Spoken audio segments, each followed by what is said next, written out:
আসসালামু আলাইকুম ওয়া রাহমাতুল্লাহি আলহামদুলিল্লাহ ওয়াসসালাতু ওয়াসসালামু আলা রাসূলিল্লাহ ওয়া আলা আলিহি ওয়া আসহাবিহি আজমাইন। সম্মানিত ভাই বোনেরা, আমি ডাক্তার বিলাল হোসেন, প্রভাষক আসলে হমিতে মেডিকেল কলেজ অ্যান্ড হাসপাতাল। আশা করি আল্লাহর রহমতে আপনারা অনেক ভালো আছেন। আলহামদুলিল্লাহ আমি অনেক ভালো আছি। আজকের বিষয়টা হলো কফ, কাশি, ঠান্ডা, সর্দি, অর্থাৎ এই তিনটা বিষয় মিলিয়ে একটি বিষয় আলোচনা করব, সেটা হলো কফ। কফ আপনার আমার সকলের জন্যই খুব মারাত্মক একটি কষ্টকর, কিন্তু কফ ঠান্ডা কাশি আমাদের জন্য কিন্তু খুব কষ্টকর হলেও আমাদের শরীরের জন্য কিন্তু উপকার বয়ে আনে। অর্থাৎ আমাদের শরীরের ভিতরে যে আমাদের বুকের ভিতরে যে শ্লেষ্মাগুলি জমে যায়, সেই শ্লেষ্মাগুলি কিন্তু বের করে দেয়। অনেক সময় অনেক আপনার টক্সিন জমে যায়, সেই টক্সিনগুলিকে বের করে দেয়। কিন্তু দেখা গেল যে এই টক্সিন বের করতে গিয়ে আমাদের মারাত্মক ক্ষতি বয়ে আনতে পারে, এবং যখন এটা ধীরে ধীরে পুরাতন হতে থাকে তখনই আমাদের জন্য শ্বাসকষ্ট এবং হাঁপানি নিয়ে আসতে পারে। তাই এই কফকে অতি দ্রুত দূর করতে হবে। কিভাবে দূর করবেন, কিভাবে এটাকে সমাধান পাবেন, সেই বিষয়টা নিয়ে আজকে আলোচনা করব। এই আলোচনা করার আগে আমি আপনাদের কাছে একটা রিকোয়েস্ট করি, যারা আমার চ্যানেলটি সব সময় দেখেন এবং আমাকে ভালোবাসেন কিন্তু এখনও সাবস্ক্রাইব করেন নাই, আপনারা সাবস্ক্রাইব করবেন, পাশে থাকা বেল আইকনটি চেপে রাখবেন, বেশি বেশি শেয়ার করবেন, ভালো লাগে লাইক দিবেন, এবং আমি আপনাদের জন্য দোয়া করি, আপনারা আমার জন্য দোয়া করুন।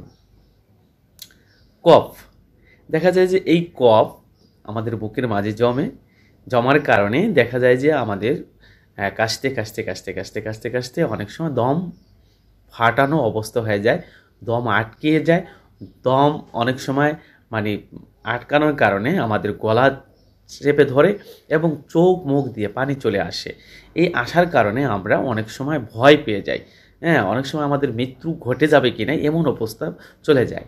কিন্তু এই কফ কখন কিভাবে মানে কোন নামে আমরা এটাকে অবহিত করতে পারি? ধরুন যে এটা অ্যাকুইট কফ, সাব অ্যাকুইট কফ এবং ক্রনিক অ্যাকুইট কফ, ক্রনিক ডিজিজ বা ক্রনিক কফ। তাহলে তিন প্রকার, একটা হলো নতুন, মধ্যম, আরেকটা হলো যে আপনার পুরাতন। তাহলে আমরা যেটা অ্যাকুইট ডিজিজ বা অ্যাকুইট কফ যেটা ধরবো সেটা হলো যে নতুন অবস্থা। এখন আপনার হলো এটা কয়েকদিন ধরে কাশতেছেন, এটা আপনাকে আমরা অ্যাকুইট হিসেবে গ্রহণ করতে পারি। সাব অ্যাকুইট হলো যে ৮ সপ্তাহ অতিবাহিত হয়ে গেছে কিন্তু এখনও কফ আপনার বের হচ্ছে না, বা কফ এখন আপনার কাছে থেকে বিদায় নিচ্ছে না অথবা ভালো হয়ে যাচ্ছে না, তাহলে এটাকে আমরা সাব অ্যাকুইট বলতে পারি। এবং কর্নিক কফ যেটা, কর্নিক ডিজিজ যেটা, এই কর্নিক কফ ডিজিজ যেটা সেটা হলো যে পুরাতন জন। এই কফটা ৮ সপ্তাহ তো অতিবাহিত হয়েছেই, কিন্তু এরপরে মাসের পর মাস এটা চলে যাচ্ছে কিন্তু এই কফ ভালো হচ্ছে না, তখন আমরা এটাকে কর্নিক কফ হিসাবে আমরা গ্রহণ করতে পারি। সবচেয়ে মারাত্মক হলো যে কর্নিক কফ।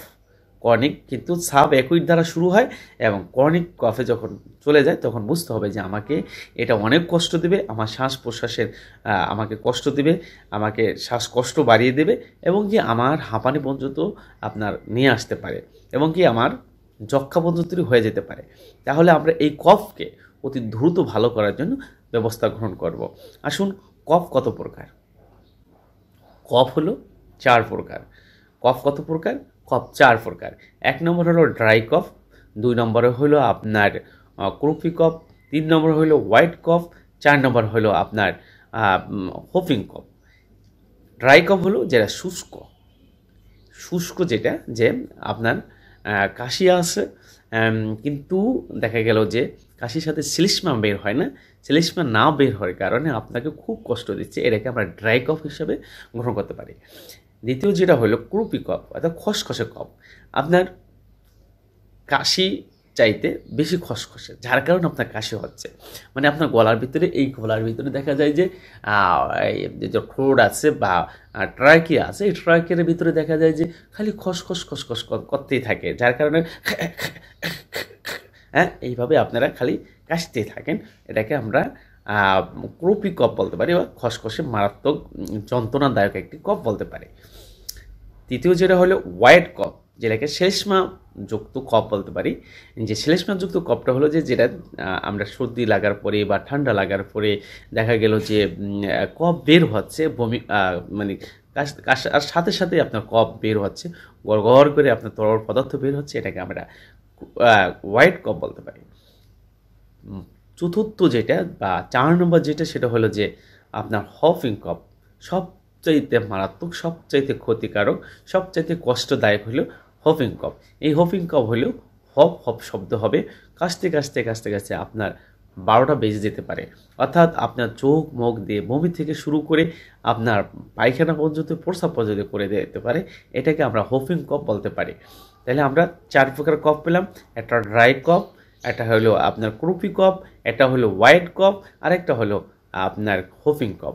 আসুন আমরা এখন মেডিসিনগুলি জেনে নিই, কী কী মেডিসিন আছে ড্রাই কফের জন্য। যে সমস্ত মেডিসিনগুলি সেগুলি আমি আপনাদেরকে জানিয়ে দেবো ইনশাল্লাহ। ফার্স্ট ধরুন অ্যাকোনাইট। এই যে এখন শীত, যেমন আজকে বৃষ্টি হচ্ছে সারা বাংলাদেশে, হ্যাঁ, এই যে শীত ভাব আসছে, শীত আসছে, এখন শুষ্ক আবহাওয়া চলে আসছে। এই শুষ্ক আবহাওয়ার সময় দেখা যাবে যাদের কাশি ঠান্ডা লেগে যায় এবং অতি সহজেই আপনার দেখা যায় যে কষ্ট দেয়, তারা অবশ্যই অ্যাকোনাইট ব্যবহার করবেন। অ্যাকোনাইট 30 অথবা 200 1 আউন্স পরিমাণ সূক্ষ্ম থেকে সূক্ষ্ম মাত্রা বানিয়ে খাবেন। কিন্তু সেবন করার পূর্বে আপনাকে বলবো যে আপনি 1 আউন্স কিনে আনতে পারেন। 1 আউন্স কিনে এনে এটা ঘরে রাখলে আপনার জন্য অসুবিধা নেই। আপনি কয়েকটা ফোঁটা পানির ভিতরে দিয়ে 1 আউন্স পানির ভিতরে দিয়ে আপনি এটাকে কী করবেন, যে এটাকে আপনি সকাল এবং রাত্রে খাবেন, সকাল এবং রাত্রে খাবেন। অথবা আপনি ঘন ঘন খেতে পারেন। যদি দেখেন যে আপনার খুব কষ্ট দিচ্ছে আপনার এই কাশিতে, তাহলে আপনারা ঘন ঘন খান। আর যদি দেখেন না বেশি কষ্ট দিচ্ছে না, তাহলে আপনার সকাল এবং রাত্রে খাবেন। 3 দিন আপনার খেলেই যথেষ্ট। আর যদি দেখা যায় একবার খাওয়ার পরে যদি আপনার ভালো লেগে যায়, ভালো লাগে, তাহলে কিন্তু ওষুধ আর সেবন করবেন না। দ্বিতীয় যেটা ব্রাইনিয়া। ব্রাইনিয়াটাও হলো যে আপনার কাশতে কাশতে কাশতে কাশতে দেখা যায় যে আপনার শ্লেষ্মা ওঠে না। অনেক সময় আপনার কি ওঠে না, শ্লেষ্মা ওঠে না, কিন্তু দেখা যায় যে আপনার এই ট্রাকের ভিতরে আপনার দেখা যায় যে মানে শ্লেষ্মা জমে গিয়েছে, হ্যাঁ, বারবারই কাশি হচ্ছে, আবার বারবারই পানি খাচ্ছেন, জিহ্বা লেপাপীড়িত হয়ে গেছে, পায়খানা কষা হয়ে গেছে, তাহলে আপনার ব্রাইনিয়া ব্যবহার করবেন। যাদের কাশতে কাশতে কাশতে যে তাদের বুক ব্যথা হয়ে যায়, তারা এই ব্রাইনিয়া মেডিসিনে ব্যবহার করবেন। 30 অথবা 200 আপনি এই অ্যাকোনাইট যেভাবে খেয়েছেন সেভাবে বানিয়ে খাবেন, ঠিক আছে।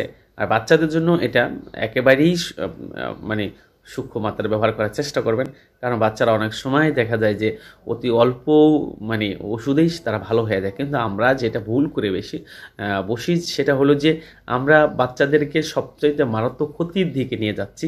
সেটা হলো সবসময় তাদেরকে ওষুধ সেবন করাচ্ছি। এটা আমরা যেন না করি। তৃতীয় যেটা কস্টিকাম রেসিনটা হলো কস্টিকাম। কস্টিকামের রেসিনটাও হলো যে কাশতে কাশতে কাশতে কাশতে যাদের বুক পেট ব্যথা হয়ে যায়, যাদের কী হয়ে যায়, ব্যথা হয়ে যায়, ড্রামের মতন শব্দ হয়। কিসের মতন শব্দ হয়? ড্রামের মতন শব্দ হতে থাকে।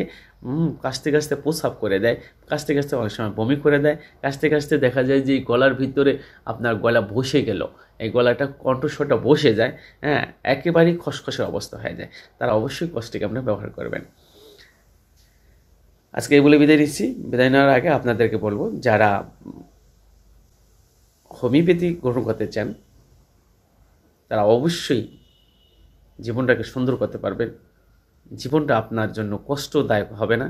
যেমন আমি, আমার বাচ্চা, আমরা সকলেই সুস্থ আছি, আমরা সকলেই আমরা আলহামদুলিল্লাহ আমাদের ফ্যামিলিগতভাবে আমরা সুস্থ আছি, কারণ আমি হোমিওপ্যাথিকে ভালোবাসি। হোমিওপ্যাথির মেডিসিন আমাদের জন্য কল্যাণকর বয়ে আনে। অনেকে বলে এলোপ্যাথি খেলে হোমিওপ্যাথি খাওয়া যায় না, হোমিওপ্যাথি খেলে এলোপ্যাথি খাওয়া যায় না। হ্যাঁ, একসাথে দুইটা গ্রহণ করা যায় না, কিন্তু একে অপরের সাথে কোনো বিরোধ নেই, পরবর্তীতে ব্যবহার করা যাবে, তাতে কোনো অসুবিধা নেই।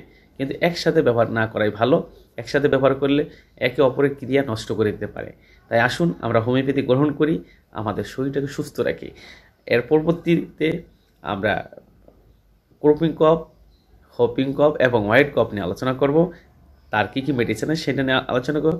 এই অপেক্ষায় থাকুন। আমার তৌফিক বিল্লাহ। আসসালামু আলাইকুম ওয়া রাহমাতুল্লাহি ওয়া বারাকাতুহু।